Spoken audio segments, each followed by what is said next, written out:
దేవునికి స్తోత్రం. మన రక్షకుడైన యేసుక్రీస్తు పరిశుద్ధ నామంలో మా హృదయపూర్వకమైన ఎల్రోయి వందనములు. ఈ దినమంతయు దేవుడు మీకు తోడుగా ఉండి మీరు చేయు ప్రతి పనిలో ఆయన సహాయాన్ని అనుగ్రహించును గాక. ఈరోజు దేవుని వాగ్దానం కీర్తనల గ్రంథము 51వ అధ్యాయము 10వ వచనం. దేవా నా యందు శుద్ధ హృదయము కలగజేయము. ప్రియమైన సహోదరి సహోదరుడా, ప్రతి మనిషి కూడా భక్తిహీనతలోనూ అలాగే దేవుని స్తుతి యాగం చేయటంలోనూ రెండు విధాలుగా ఉంటున్నాడు. అంటే స్థిరమైన మనసు మనిషిలో లేకుండా పోతుంది. కాబట్టే దొంగను చూసినప్పుడు దొంగతో ఏకీభవిస్తున్నాడు. ఏ మాటలు మాట్లాడకైనా వెనక తిరిగిపోకుండా ప్రతి మాటకే వ్యతిరేకం చెప్తున్నాడు. వ్యభిచారులను చూసినప్పుడు వాళ్ళతో సాంగత్యం చేస్తున్నాడు. కీడు చేసేటప్పుడు కూడా కీడు జరుగుతుందని కూడా అతని నోరు కాచుకోకుండా కపటమైన మాటలు మాట్లాడి సహోదరునితో సహా కొండములు పెట్టడానికి సిద్ధంగా ఉంటున్నాడు.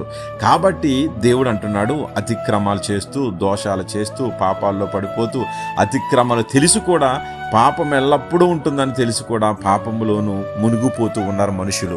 కాబట్టి దావీదు అంటున్నాడు, ఇటువంటి ప్రవాహంలో ఉన్న మనుషులకు కావలసిన మాట ఏంటంటే శుద్ధ హృదయం కావాలి. కాబట్టి నీ అంతరంగంలో అది శుద్ధ హృదయం స్థిరముగా ఉండాలి. స్థిరముగా కనుక నువ్వు ఉండాలి అని ఆశపడుతుంటే కనుక నీ అంతరంగంలో అప్పుడు దేవుని మాటలను కోరుకున్నావు. గడిచినవన్నీ విడిచిపెట్టేసి అప్పుడు అతిక్రమాలు చేసే వారితోటి మంచి త్రోవలను బోధించటానికి దేవుని దగ్గరకు వస్తావు. ఇదిగో నేను పాపాలతో తిరిగాను కానీ ఇప్పుడు వాటిని విడిచిపెట్టేశాను. ఇదిగో వ్యభిచారం చోటు తిరిగాను దాన్ని విడిచిపెట్టేశాను. కీడు చేయడానికి నేను పరుగులెట్టాను కానీ విడిచిపెట్టేశాను. ఇప్పుడు దేవుడు నాకు హృదయంలో శుద్ధ హృదయాన్ని ఇచ్చాడు.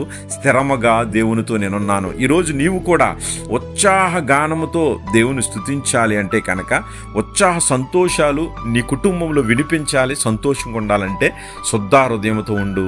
దేవునికి నమ్మకంగా ఉండు. స్థిరముగా నిలబడు. దేవుడు నిన్ను ఉన్నత స్థానంలో ఉంచి ఆశీర్వదిస్తాడు.